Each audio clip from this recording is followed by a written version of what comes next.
Hello everyone, welcome to my channel masters art. ఈరోజు మనం చేసుకోబోయే వంటకం పేరు అల్లం పచ్చడి. ఇందులోకి మనకు కావాల్సినవి అల్లం, చింతపండు, పచ్చిమిర్చి, బెల్లం, కొత్తిమీర, మినపగుండ్లు.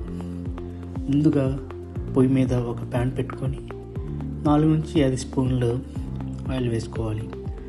ఆ తర్వాత ఆయిల్ వేడయ్యాక మనం పక్కన పెట్టుకున్నటువంటి 1 కప్ మినపగుండు వేసుకొని ఆయిల్లో వేయించుకోవాలి. మినపగుండ్లు వేగాక మనం ఆ తర్వాత కట్ చేసుకున్నటువంటి మిర్చి,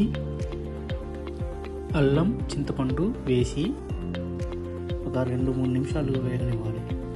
సో అవి వేగాక ఒక ముద్దలాగా తయారయ్యాక మిక్సీ జార్లో తీసుకున్నటువంటి బెల్లంని వేసి కొద్దిసేపు చల్లారాక అందులో కట్ చేసుకున్నట్టు కొత్తిమీర అందులో వేసుకొని మిక్సీ పట్టుకోవాలి.